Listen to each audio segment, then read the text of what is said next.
And we are live. All right. Hi, everybody. Hi, everyone. Welcome to Hiring Remote Tech Talent 101, together with Remote and JobGet. Before we get started, as always, do a quick sound check. Can you hear me? Can you see me? Are we working well here with the technology? I got some thumbs up from Jason. Edward, Navarro from Umbrella says thumbs up. Eric, hey Eric, good to see you here. Dashin, Sean, awesome. All right, thank you everybody. Also curious, where in the world is everyone from? One of the best parts about working remotely, hiring remotely, is that you get to meet people from all over the world. So we got India, Pakistan, DC, I'm guessing Washington DC, Toronto, Buenos Aires, Brazil, Philippines, Vancouver. Wow, Colorado, go Avs, go. Saskatchewan. Awesome. Oakland, go Warriors. Fantastic. All right, well, let's jump into it. We got a lot of content to cover and some great speakers. So just first off, some housekeeping. This webinar is going to be recorded. It'll be shared on our YouTube channel and emailed out to everyone. So in case you want to share with people or want to rewatch any specific parts. We also have some resources that we want to share as well that we're going to be putting in the chat. And then also this webinar is really focused on the employer side of things. So if you are a candidate, if you're a VanHacker looking to get hired or tech professional looking to get hired, this webinar won't really be so much for you, but we do have a lot of jobs and a lot of really good content on VanHack itself. So if you want to just sign up to VanHack and apply for some jobs or watch some of our courses, our videos, we also have a lot of webinars on our YouTube channel, et cetera, et cetera. So yeah, just for people to manage their expectations. Other than that, let's jump in. So today, I'm really honored to be joined by two incredible guest speakers. Well, actually, first off, I'm Ilya, I'm CEO, co-founder of VanHack. Hi. But we have two great speakers. So first off, we have Jason Bills, who joins us from Remote, which is one of the world's largest EOR platforms, been growing like crazy. And I'll let Jason talk a little bit more about that. And also we have Billy Land, who is the CTO and co-founder at JobGet, which is kind of like VanHack. It's a hiring marketplace, more focused on hourly workers, and they've been having a lot of success recently, growing very quickly. But I'd love to just, Jason, start with you. Tell us more about yourself. Tell us a little bit more about Remote, and then we'll go to Billy. Awesome. Thank you so much. So I appreciate it, Ilya. It's a pleasure. Obviously, as partners with VanHack, we're super excited to be able to share a little bit of our insight and a little bit of what we do with your folks here and with the employers of so many different individuals around the world out there. Remote, started basically with kind of the mantra of borderless hiring and the equalization of employment globally. Our founders believe wholeheartedly that all individuals around the world have the ability and the right to work for the best companies and employers in the world. And for this group, the employers obviously have the ability to target the best employees of the world, regardless of geography. And that's really what Remote is set up to do. As you help define your clients' tech talent around the world, we help to make that talent hireable. By being an EOR, as you mentioned, EOR, employer of record. We have entities all across the globe able to hire those candidates on your behalf and allow you to do the work that you do on a regular basis with those folks day in and day out, with us sort of staying out of the mix unless you need us. But we do become that compliant party as it relates to payroll, HR, onboarding, offboarding, and everything in between. Fantastic. Thanks, Jason. And just for everyone to know, kind of the way that we all work together is VanHack provides the talent. Companies like JobGet and Billy hire that talent, and then Remote helps you pay and be compliant with that talent while either indefinitely or if they're relocating during kind of the pre-relocation stage. So just for kind of people to understand how it all fits together. Yeah, perfect. Yeah. And Billy, do you mind just kind of quickly telling, I know I gave a quick intro, but I know there's a lot more to JobGet and your background. Yeah, sure. Hey guys, my name is Billy. Excuse me. I'm one of the co-founders and CTO of JobGet. I guess we kind of have like the holy trinity of hiring here, where Ilya is bringing tech talent across the world, remote's enabling us to, make sure we have the ability to pay and retain that talent. On my end, we're helping folks, specifically in the US right now, hire hourly job seekers. So these are folks that are, in restaurant, retail, hospitality, service industry. And so we've been able to work together with VanHack to hire a number of software engineers from across the world. And it's been a really great experience. So happy to jump on here to share my experience with all of you today. Fantastic. And so I believe that number, it's something like 8 VanHackers. Yeah, that's right. Yeah, great. Cool. So let's jump into the questions. And just for everyone to set the kind of agenda, we're going to be going through the hiring process kind of from sourcing all the way to onboarding and retention and everything in between, and talking about all the logistics and things people need to know, both from the compliance and kind of remote point of view, as well as from the employer, and how to run a good remote or virtual interview process. Cool.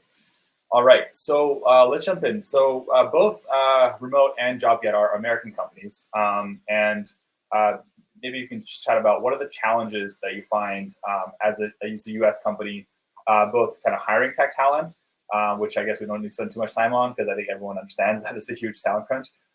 Just maybe touch on that a little bit, and then what are the challenges just hiring remotely in general? Maybe we can start with Billy and then go to Jason. Yeah, sure. So yeah, we are a US-based company. We do also have a Canadian subsidiary. And so for our US-based company, I think the thing that we really have to leverage is the H-1B. And right now that, how that works is quite challenging.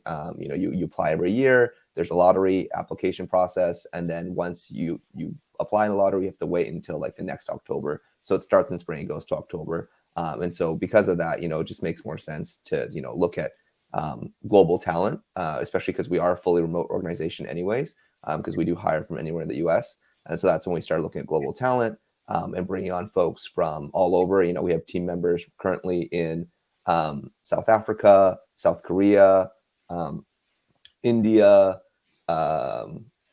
Brazil, really across the world right now. And I think, with the help of VanHack and companies like Remote that make it really easy. Specifically in Canada, I would say that, we're really lucky that I mentioned this to you before, Ilya, but we have this global talent stream program, which, you guys are a partner of and really help out in terms of the immigration process there. And so from the people that are, working remotely, if they want to relocate afterwards, we do tend to focus to work with the Canadian government with the Global Talent Stream program, which is a pretty great program to help people relocate. Awesome. And Jason, how about on your side? Yeah, I mean, obviously, I think from our perspective, most of the clients that we see and prospective companies we see that are looking to employ in any parts of the world where they don't have entities, that's where we come in, and that's really where the most difficulties, I think, as it relates to hiring global talent come from their perspective, right? They target an employee, or they target a particular market or a geography because maybe it's lower cost to hire, or there's amazing tech talent in particular parts of the world. And they don't necessarily recognize that they need to have an entity in place in order to hire those folks and to provide all of the things with regards to compliance and statutory taxes, et cetera, health benefits, things of that sort. So that's kind of where we come into play. Those are some of the difficult pieces. Billy touched a little bit on immigration and those folks who are going from maybe one place to another. That comes into play as well. And both your service and ours allow those employees to go through that process sort of seamlessly from a mobility and immigration perspective, securing the right visas and things of that sort. So more often than not, it's just, I think the pain points are that which companies hiring didn't know. And finding someone out there to help them sort of navigate that process. Yeah, it can definitely be overwhelming, right, or scary, right, when you're thinking about hiring. Let's say VanHack, we have a lot of candidates from Brazil. It's kind of where we started. So how do you make sure you're compliant with labor laws and visas, and don't want to get in trouble with your local tax authorities as well? So Yeah, that's a great point. And it also, and also the delineation between a contractor and an employee, right? In a lot of instances, I think a lot of companies think they are doing the right thing by bringing on these folks in different countries or individuals that they've already got hired who want to go to another country and making them contractors. Each country, looks at what's considered a contractor a little differently, but there's a lot of misclassification rules, regulations, and laws, and sometimes, unfortunately, penalties that come along with classifying someone as a contractor when they probably should be more of an employee. So those are things that we help sort of define for our customers as well. Make sure they understand the differences, what the risks are from one country to the next, and what maybe the benefits are in converting folks over to employees from one country to the next. Fantastic. And just quickly, Jason, I don't know if people have an idea of the scope of the kind of how many employers you work with. Remote's a pretty, I don't know if anyone knows, like one of the fastest companies to become a unicorn that I've ever seen. The crazy growth that you've had. How many employers, maybe more or less, I'm not sure public information, do you work with across how many geographies? Just for some of the employers here to know that, you know what you're talking about. That's a great question. We are kind of the new kids on the block as it relates to employers of record. And because we also help with contractors, and the number of the client size thing is growing so fast, I probably couldn't give you a really accurate estimate. But from a contractor perspective, we're in 170 plus countries are able to offer contractor support and payments in 170 countries. From an employer of record perspective, I think we're somewhere in the ballpark of 75. We're launching new countries every month. I think we're set to be in 100 different countries by the end of the year. So, the first year and a half, we've been around for a little over 3 years. And I think the first 50 to 60% of that was setting up entities before we really truly could go to market. And we are growing fast and we're doing our best to keep up, but it's exciting time. And we work with everybody from a single contractor or a single employee that they need help with in a particular part of the world to brands that are hiring hundreds of employees with us on a regular basis all across the globe. So it's a very diverse group. And again, everybody has different needs and why they're targeting exterior countries and things of that sort. So it's just a matter of making sure that we can work with whoever has a need in the way in which they want to work best with us. Fantastic. Yeah. All right. So let's kind of go towards the sourcing side of things. So really, what are the best kind of practices that you've seen in terms of finding these candidates? I think a lot of employers here may be curious how they can attract talent from outside of their countries, international tech talent.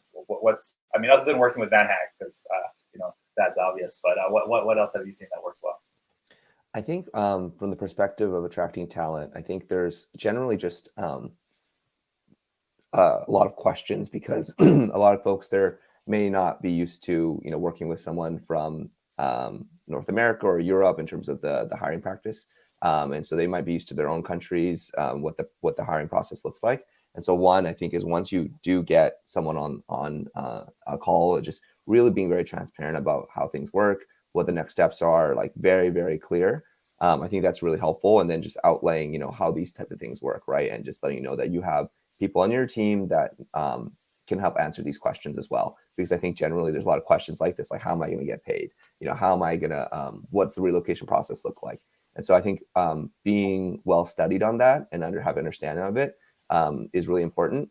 And then also I think in terms of the sourcing bit, I would say like trying to outline some of that already in the job description, just letting people know like we are a remote first company. This is how we dedicate ourselves to being remote first, and just highlighting some things of how you work, I think can be really helpful because it gives potential candidates some insight into like, oh, this is how you're already operating. This is how you're thinking about things. Because I think a lot of times when you're looking at job descriptions, whether it's remote or whether it's in person, whatever, it's kind of the same thing. But just highlighting some of the tools and some of the things that make your company successful as a remote first company, I think can obviously garner some more candidates because of that. That's a really good point. Just quickly, can you give an example of that? Like, was it like you say this is our stack, or like this is the tools that we use? For example, we really like to use Notion, or we like to use Slack, or what's our stand-up schedule? Like, Exactly. Just like simple things like that, right? Like, what are the hours of operation that you guys work? Like, is it everyone working every hours, right? Because a lot of times when people apply, they don't really understand, like, is it what is going on here, right? How many hours of overlap do we expect with what time zones? What do we do our asynchronous communication? Things like that. And so, like, obviously you mentioned a lot of tools right there, and those are the tools that we do leverage here at JobGet. So Slack and Notion and things of that sort. Yeah, I mean, those are great tools, and so I'm sure you guys are aware of those as well. But then, things like that, where we do talk about being there for your teammates, and what does that mean, right? Because you obviously working remotely, being completely asynchronous is great, but I think there is still some things that having that face to face, or at this point screen to screen, you still kind of need. And so just being very transparent about what those operating hours are and overlapping hours are for remote workers. Nice, great examples. And Jason, I saw you put yourself off mute. Do you want to jump in?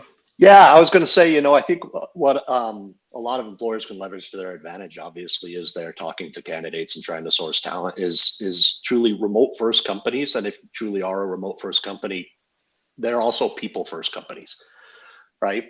This is about giving people the ability, the work-life balance, work from where they need to be, and it is a culture of documentation. That's slightly different than what you see with non-remote companies, right?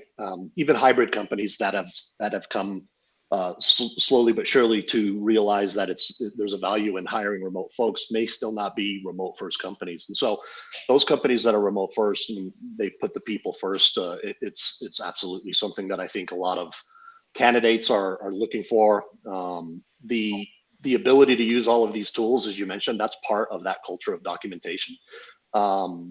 From that perspective, it actually allows employers to have all that they're doing with all of their staff that much more documented with Slack and Notion and everything else because of the requirement to use those tools to work in a remote fashion.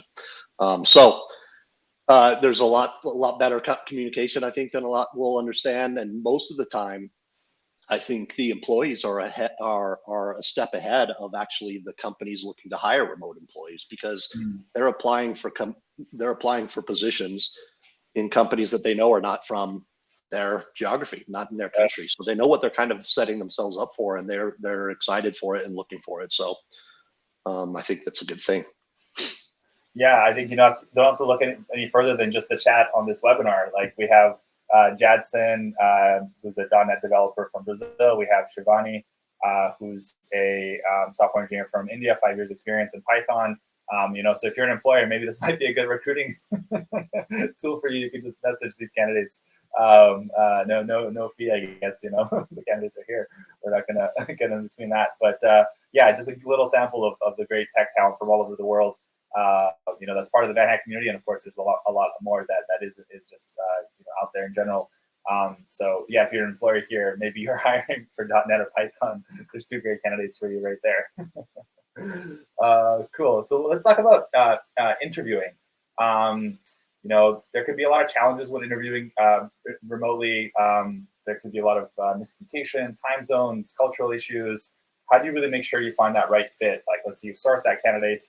How do you really make sure that you're hiring the right type of people and they're going to have success in your company? And let's start with Billy. Yeah, no, that's a great question. So on our end, I think when we're sourcing candidates, I think in general we're looking for people that more or less have some sort of startup background of some sort. Just because given we're a company of a certain size right now, you don't have to have a startup background, but I think we do look for people that have that kind of experience, because then they're more or less likely to understand what it's like to operate in a company of our size. And then after that, I think when we're really chatting with candidates, it's about one, I think the time zone thing is really important. So just the first screening or whatever, just trying to set yourself up for success, picking the right time zones, picking the right times to actually make yourself available. So for myself, like, I do a lot of interviews with folks like around 8 or 9 p.m. PST, because that's more or less in the morning, or for some of the folks in Asia, and then do a lot early morning for some of the folks that are in Europe or South America. And so I think making those sacrifices is important to get candidates through the door. After that, I think it's really about one, we do have some sort of like technical assessment. I know on VanHack side, you can also see some of the assessments they've done in the past, which is helpful. And then putting them through and making sure that they meet with the team. So it's not just like because they're remote, it doesn't matter the team members they work with. It doesn't matter, because the time zones are off. We don't want them to interview. We try, and it's a bit of a scheduling work, but it's really important that they meet with all aspects of our team, not just people that they work with directly, but also indirectly. For a company of our stage, at least right now, like every hire is so key. And so we do make sure that, if you're an engineer, you're meeting with not only the engineering team directly working with adjacent engineering teams, but also with product managers and designers. And so by going through that process, I think when we discuss as a team, to make sure that whoever we're bringing on board and vice versa, if you're joining a company remotely, you don't get the opportunity to meet everyone like you used to by going into an office. Now you get to see a couple different people, and then you as an interviewee can also figure out if you want to work there. So by kind of like making sure that we do have this thorough process where people are meeting multiple people on our team, it gives both sides the ability to assess for cultural fit, which I think is super important in this remote world. And then of course, before that, there's always that, technical aspect as well, which, for engineering roles is obviously also quite critical.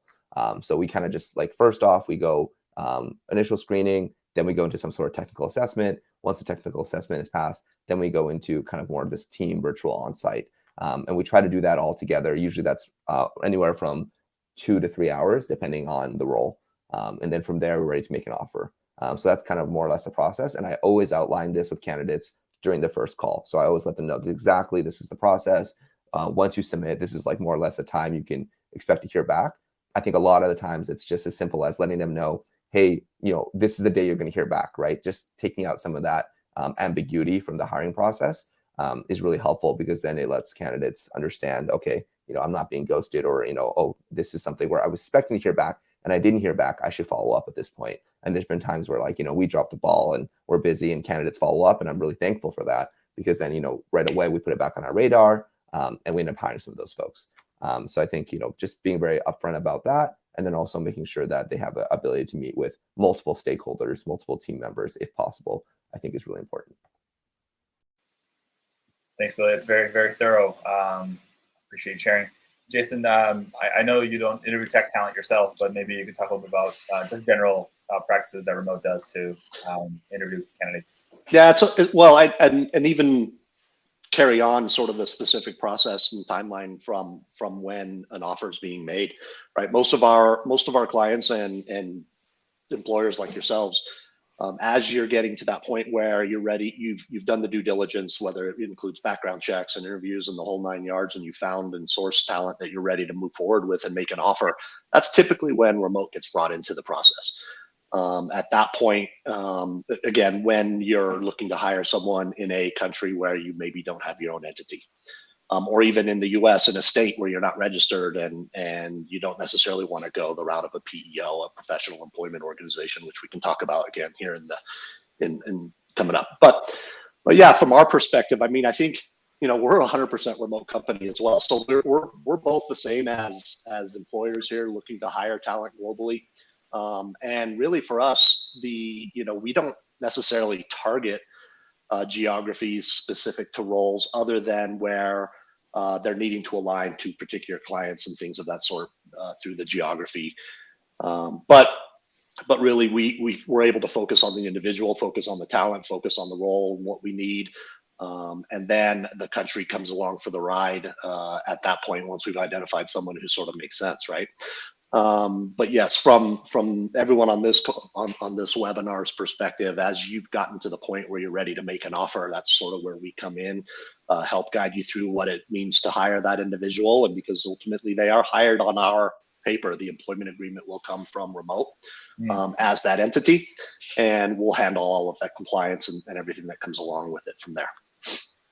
That's really cool. And I think also just having a partner like Remote in that offer stage probably helps the candidate feel more comfortable, right? Because they are getting an offer from kind of a trusted third party that has great reputation, and it shows that the employer knows what they're doing when they're hiring internationally. I'm guessing that's part of the offering or value proposition as well. Yeah, without a doubt. I think like I mentioned earlier, a lot of times companies that are jumping into remote hiring for the first time are a little more nervous about the process and a little more unsure as to what they're jumping into than the candidates themselves. More often than not, we've done this enough that when we reach out to those candidates and let them know who we are, what our role is in the process, how we're partnered with the company that they're going to be working for, they get it pretty quickly. We walk them through the process. They're assigned geographic specific subject matter expertise teams from HR and onboarding and even legal employment if necessary to negotiate within their agreement and things of that sort. But yeah, we do become that expertise for the employers so that they don't have to worry about any of those details, and the heavy lifting gets really placed on our shoulders at that point. Fantastic. And just one quick thing, I'm seeing just if anyone has questions, we saw or I've seen people already post questions in the Q&A. If you we're going to get to those very shortly. If you want to post them there, we'll make sure we answer all your questions. And then just Jason, we were talking before the webinar started that you had some pretty big hyper growth recently. So I just want to highlight that for everyone to show them the power of being able to hire from anywhere.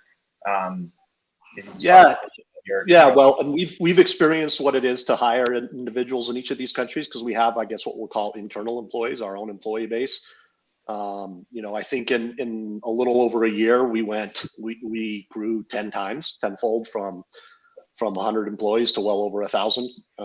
And it is hyper growth. It's something that, I've never experienced before coming to remote, and it's exciting.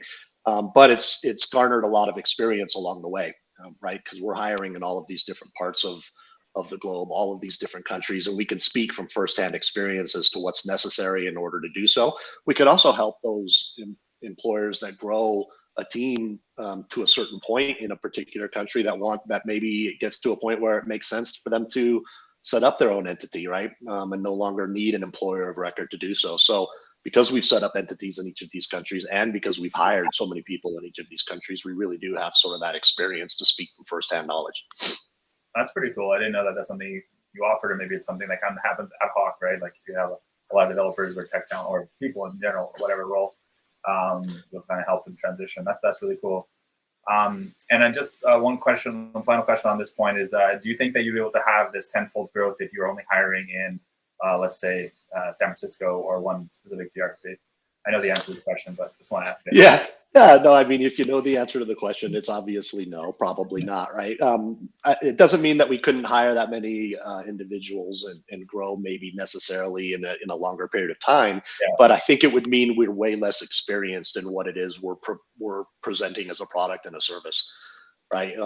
We want to make sure that we are the subject matter experts that take all of the liability and compliance out of our clients' hands and allow us to sort of be their HR team, right? We are your HR experts in country as it relates to the employees that we employ on your behalf. So it really does make a lot more sense. And, the bottom line is our founders really, truly do eat, walk, breathe, sleep the fact that everybody has a right to work for any company in the world, regardless of geography.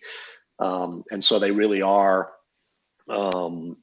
walking the walk as it comes to that, and do truly believe that employment is a global opportunity and not something that should be tied to geography. So answers your question a little bit more long-winded probably than simply no. Yeah, no, I think you hear a lot about this, Great Resignation, war for talent, etc. And I think a lot of those people who are talking about that are kind of thinking, okay, there's not enough there's not enough talent in New York City. Well, of course there's not, right?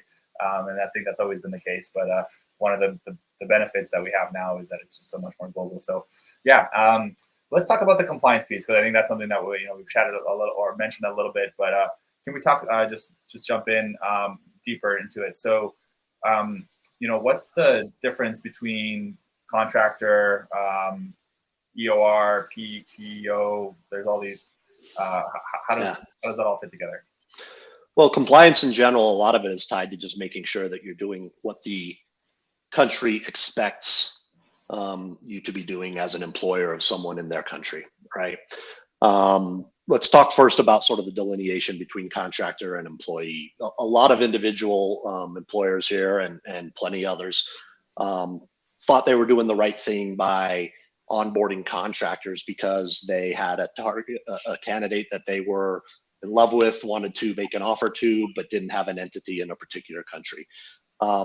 Since COVID has sort of changed the world and flipped everybody upside down as it relates to employment and globally distributed workforces, I think a lot of countries have started to, not that they always didn't have these processes and these rules in place, but started to define them more as a black line as opposed to a giant gray swath, and are starting to also pay attention to those individuals who are working within their country. So as an example, a contractor, most countries in the world are going to say there's a couple of things that qualify this individual as a contractor. Are they on a temporary work engagement or a project-based employment? Do they not report to anyone within the company or are not part of a team within the company? Are they not full-time and exclusive to a particular company, and do they not receive the same salary every month? If the answer to any of those questions is, well, no, they actually do receive a salary that's the same every month, or they are full-time and exclusive to us, then most countries are going to consider that individual an employee. And if they're currently being set up as a contractor for those companies, then they're at risk of misclassification. Some countries are much more strict than others with regards to that misclassification. And those who are very strict don't mess around. They have some big time fees in a lot of instances and fines.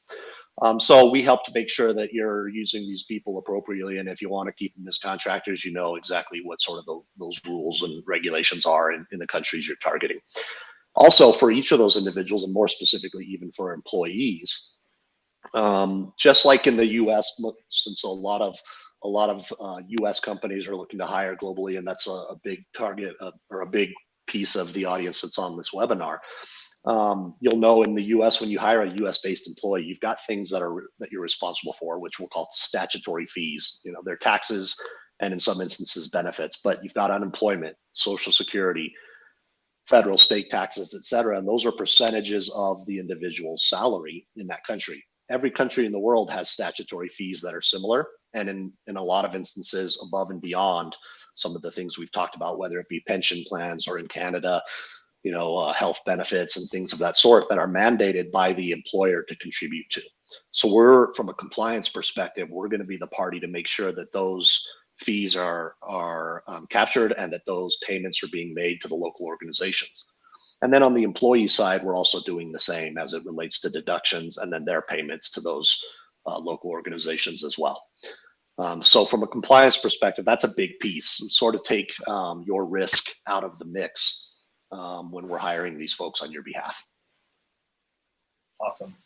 Thanks, Jason. Very detailed, and I'm sure if you have any more questions, they can reach out directly. And I don't know if we mentioned this earlier, but there is a VanHack discount for or a discount for VanHack partnership discount, I guess how you say it, for anyone who wants to work with remote. We'll share that link in the chat once again. Just last question before we go to kind of open up the Q&A. You know, what about onboarding remote talent? How do you make sure that you have a good remote onboarding experience, make people feel welcome onto the team, they get up to speed and are productive and stay for quite a while? Because if you mess up that onboarding experience, people might leave right away, and that's a whole waste of time and energy and finances, of course, as well. So maybe we'll jump with Billy first, and Jason, and then we can wrap things up. Yeah, sure. So we have a great people operations team here at JobGet, and so we do the first initial onboarding on the first day with the team, and then from there we have 30, 60, 90-day check-ins. And so just along the way, just making sure that everything's good in terms of anything that they want to bring up that they don't feel comfortable bringing up to the manager, they can always reach out directly to the people ops team there. We also, I think, as part of that like onboarding experience, there's obviously like the bit of onboarding related to getting people productive, but there's also the bit about that team culture and bonding, like you mentioned, the things that we miss out on, which is like getting lunch together on the first day, or going out for drinks after work. And so we do have opportunities where, for example, every other week we do like a team-based game, and 2 people from the team will come up with that game. We'll do like, whether, I think last week we did like a Friends trivia, and week before that we did like some sort of guess the movie based off of the emoji type thing.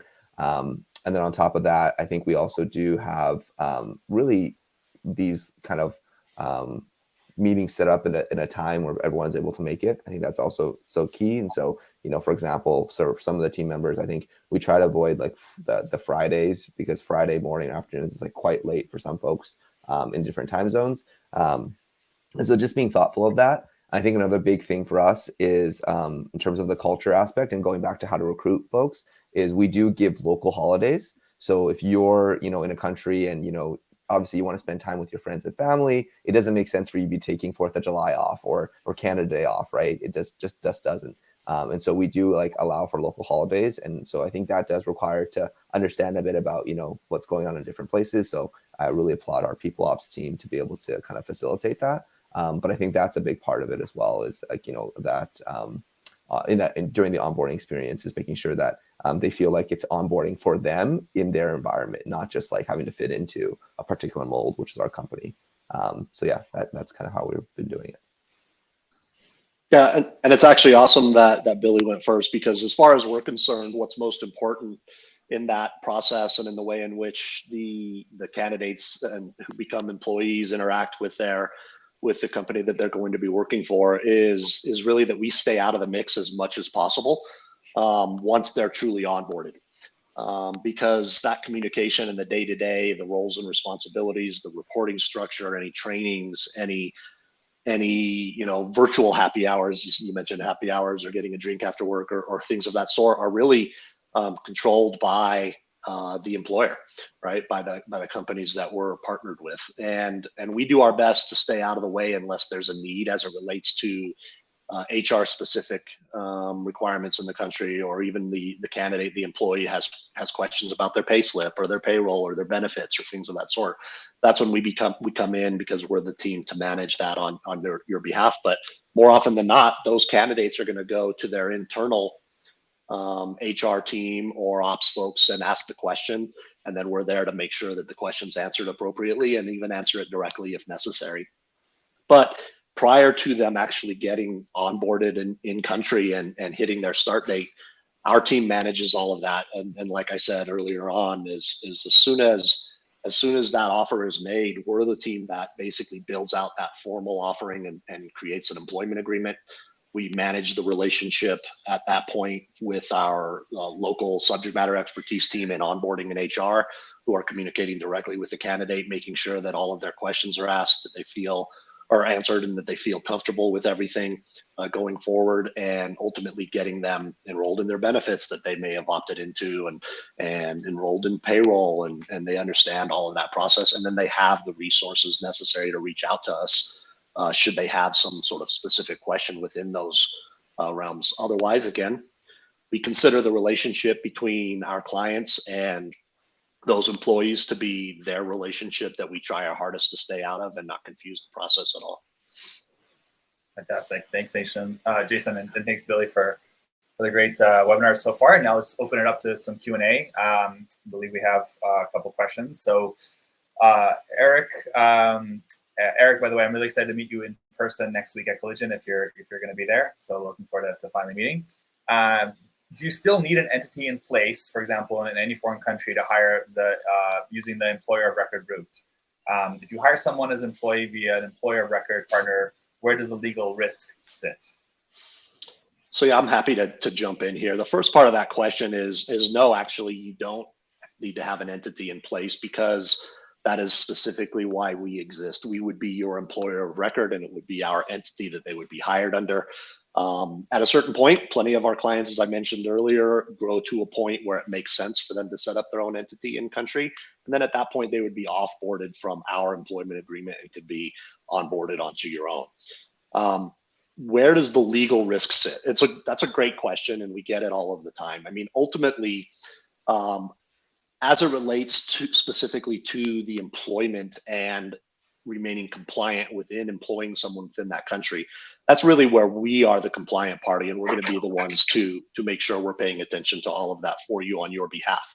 However, since the relationship is managed between our clients and the candidates, anything specific within that relationship that accounts for additional liability would be passed along to our clients. Think of someone maybe terminates someone without notice and without a policy and the things that are required in a particular country, or as Billy mentioned earlier, each country has statutory leaves that are maintained, and maybe a statutory holiday that wasn't honored by you as the owner of that relationship comes to play, and a complaint is filed and things of that sort. Ultimately, because we're the employer, they're going to file that complaint with us, and that issue is going to be ours, that we're going to, through our agreement, pass along to the individual who is in control of that issue. I hope that makes sense. Thank you, Jason. Looks like it did make sense, and I don't know if you can see the chat there, but Eric is thanking you for that answer. Fantastic.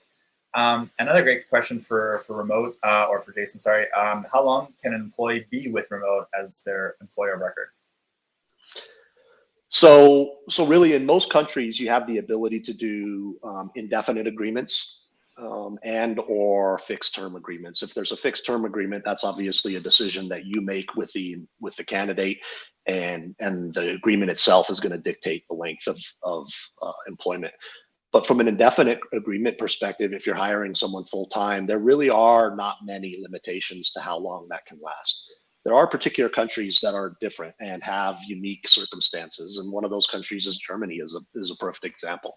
For a very long time, we didn't launch Germany because they had rules in place with employers of record that said you could only hire in 6-month increments, with a max of 18 months, so 3 6-month increments, and at the end of that, you had to terminate the employee and couldn't hire them back for an extended period of time. We didn't think that made a lot of sense, so we worked with the government to come up with sort of a unique positioning of our business model, where we can now, in essence, hire indefinitely. And so there is no limit for term of employment based on an indefinite agreement. That's great news, and very cool that you were able to work with the government of Germany. I spent some time in Berlin, and it's great place to live, but definitely a lot of bureaucracy. So cool. All right. So how long should the whole hiring process take ideally, from sourcing to making an offer? Billy, I have to say you're one of the fastest CTOs I've ever met in terms of moving through hiring. So maybe I think you're perfect, or not maybe, but you are a perfect person to answer this question. Oh, thanks, Ilya.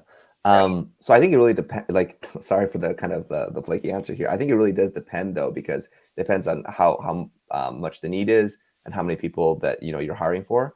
I think from my personal stance on it, usually what I like to do is once the job is live, I would say that I'm starting to review candidates. I give it at least 2-3 days first, just to get some initial candidates in. After that, I try to schedule interviews for that week, the first call, or for the next week. And then from there, basically, we send home a brief take-home assessment. Usually that takes a weekend for someone to work on. And then afterwards, we work towards that virtual onsite that I mentioned. So end to end, if we're going quickly, I think a month would be pretty good, especially if we're trying to, like I said, also wait for other candidates. So we don't want to just, for the first candidate we hire. Sometimes we do have that gut feeling where we see a candidate, we just know right away, make that offer. But we do like to try to time it so that we have multiple people that are interviewing with us. So that way we can make sure that we had the best person for this role. I will say that when we do hire for multiple positions, what we try to do there is we try to synchronize it so that by the end of that month, we're ready to make multiple offers. It's not just like, one at a time. We're doing it all in parallel, right? Not just waiting for one hire and then stop and then start a new process. We're usually hiring for multiple all at once.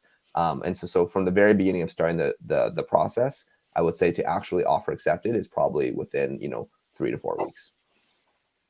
Nice. And the average time to make a hire on VanHack is 41 days. So just some data for everyone across, we have hundreds of employees we work with. And I will say the faster the better, just as a rule. Jason, did you want to jump in? Yeah, just really quickly, after the offer, there's also a timeline between offer being made and start date. And typically that's, again, part of the process that we're going to manage on our client's behalf. So for the most part, we have on our site, we have onboarding timelines that are really, dictated by country, per country. And we can typically hit a start date that's as short as 2 working days and as long as 20 working days in country. So it's a fairly short process once that offer has been made. And the only things that can delay that sort of process and meeting those timelines are changes in the country that we are not privy to, that require something different as it relates to filing and reporting them in the country, or obviously the employment agreement and the negotiation back and forth and that not getting executed in a timely fashion. But otherwise, timelines from offer made to start date are almost always hit. Nice. Okay, well, I just want to say we were kind of getting close to time, so maybe a few more questions here, but thanks everyone for hanging out, and hopefully this was very valuable. Flavia has got another question here about how to deal with cultural differences when hiring remotely. It's a meaty topic there, so whoever wants to jump in. Yeah, I can try to tackle that one. That's a great question.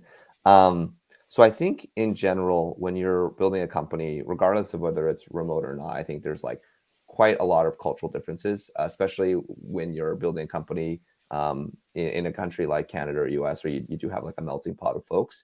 And so right away, ideally, you're already building a team that has cultural kind of diversity in place already. So you're not just looking for the team that's remotely being hired to be the only people that are so different culturally, right? So you have people internally already that, have that kind of background perhaps. And so I think that's one thing is like you definitely, regardless of whether it's remote or not, you want to focus on having diversity in your workplace. And then on top of that, I would say that, when you're screening for folks, I would recommend to screen for people that are curious.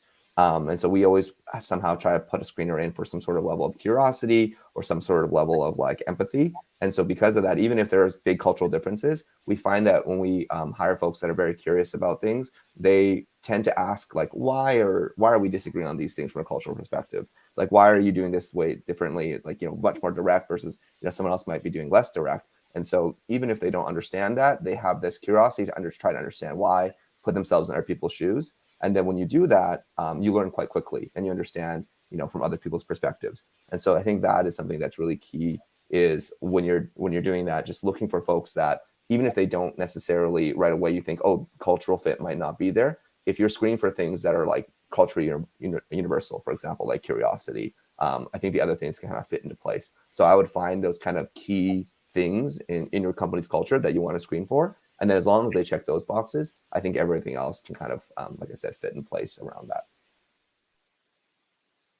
Fantastic. Well, with that, we'll wrap things up. There's a lot of really great discussion here. We're going to be, if we haven't, we haven't answered your question directly, we're going to be reaching out directly post webinar. If anyone wants to reach out to Jason or Billy, I'm sure they're both open to connecting, and myself as well, of course. Yeah, thanks, Jason. Thanks, Billy, so much for taking the time to be here, and we'll be in touch soon. Thank you. Awesome. Appreciate it. Bye, everybody.